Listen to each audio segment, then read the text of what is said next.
So the manual calls this a tail lamp closeout filler. Whatever. So what I'm going to use is I'm just going to use a little spudger from, it's for like fixing iPhones.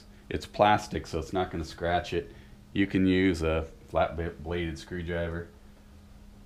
I'm just going to bring these little tabs up here. We're also going to have to remove this one, and we're going to do this on both sides, of course. There you go. I'll take that off.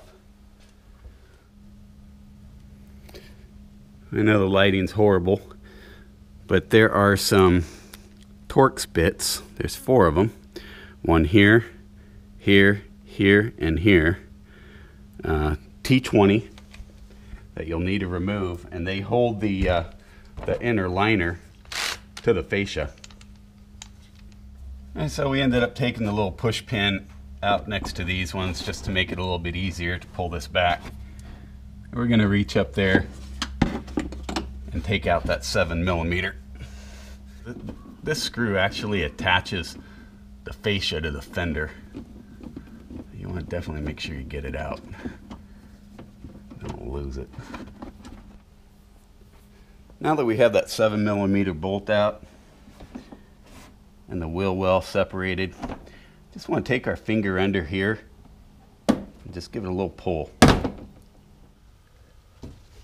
There it goes. There it goes.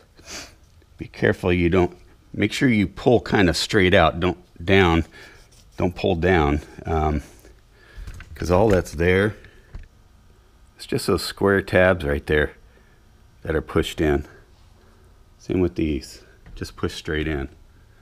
So that has to come off like that. Same with the other side. Now it should come straight off.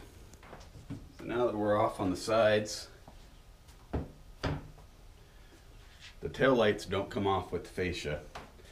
Fascia's around here, up along this top, and it should just come straight out.